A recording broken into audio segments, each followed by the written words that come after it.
Welcome back our channel. మా పిల్లలకి French fries అంటే చాలా ఇష్టం అండి. వాళ్ళు ఎప్పుడు అడిగినా కూడా ఇంట్లోనే చేసి పెడతాను. బయటవైతే అస్సలు ప్రిఫర్ చేయము. నా స్టైల్‌లో అయితే ఫ్రెంచ్ ఫ్రైస్ అయితే చేసి చూపిస్తానండి. ఫ్రెంచ్ ఫ్రైస్ షేప్‌లో ఇలా పొటాటో అయితే కట్ చేసుకోవాలండి. కట్ చేసుకున్న తర్వాత మనం ఉడికించడానికి సరిపడా వాటర్ ఏసి, నెక్స్ట్ అందులోనే కొద్దిగా ఉప్పు, కొద్దిగా ఆయిల్ వేయాలి. ఉప్పు ఎందుకు అనంటే మనం తర్వాత కాల్చిన తర్వాత కూడా ఉప్పేయొచ్చు. నేను ఆ టైంలో అయితే వేయను. ఇప్పుడే వేసి ఉడికిస్తాను. ఆయిల్ అయితే ఇలా అతుక్కోకుండా ఉండడానికి. ఇలా ఒక 10-15 మినిట్స్ ఉడికించితే సరిపోతుందండి. చాలా పర్ఫెక్ట్‌గా అయితే ఉడుకుతాయి. ఒకసారి ముక్కని ఇలా తుంచి చూడండి. ఉడికినట్లు తెలుస్తుంది. బాగా అయితే ఉడికించకండి. నెక్స్ట్ ఉడికిన తర్వాత అందులో ఉన్న వాటర్ అంతా కూడా తీసేసి ఇలా ఒక కాటన్ క్లాత్ మీద ముక్కలు వేసుకోవాలండి. నెక్స్ట్ వాటి మీద కొంచెం కార్న్‌ఫ్లోర్ అయితే చల్లుకొని క్లాత్‌తోనే ఇలా అనుకోవాలి అండి. ముక్కలంతా కూడా పట్టే విధంగా క్లాత్‌తోనే మొత్తం అనుకొని నెక్స్ట్ వాటిని విడివిడిగా అయితే ఇలా చేసి నేనైతే 3:00 నుంచి 4:00 వరకు ఒక 1 అవర్ అయితే ఉంచుకున్నానండి. ఎందుకంటే 4:00కి మా పిల్లలొస్తారు. వాళ్ళొచ్చే వరకు రెడీగా ఉండాలి అని.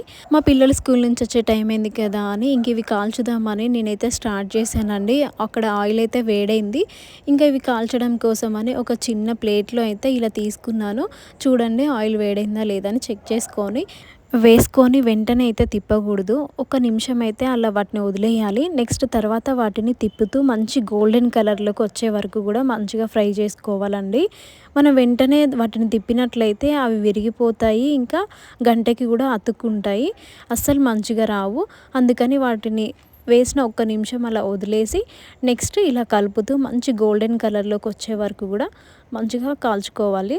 ఇలా చేసి పెడితే చాలండి. పిల్లలు చాలా ఇష్టంగా తింటారు. చాలా టేస్టీగా ఉంటాయి. నేను ఇంకా మళ్ళీ ఉడికిచ్చేటప్పుడే ఉప్పు కూడా వేశాను కాబట్టి ఈ ముక్కలకి ఉప్పు కూడా పట్టుతుంది. తర్వాత మనం ఇవన్నీ కాల్చుకున్న తర్వాత ఉప్పు, కారం వేయాల్సిన అవసరం కూడా లేదు.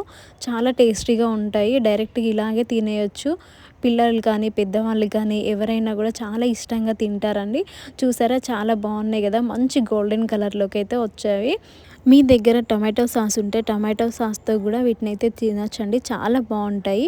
మరి ఈ ఫ్రెంచ్ ఫ్రైస్ మీకెలా అనిపించాయి? నచ్చాయా? నచ్చితే please subscribe. Thank you for watching.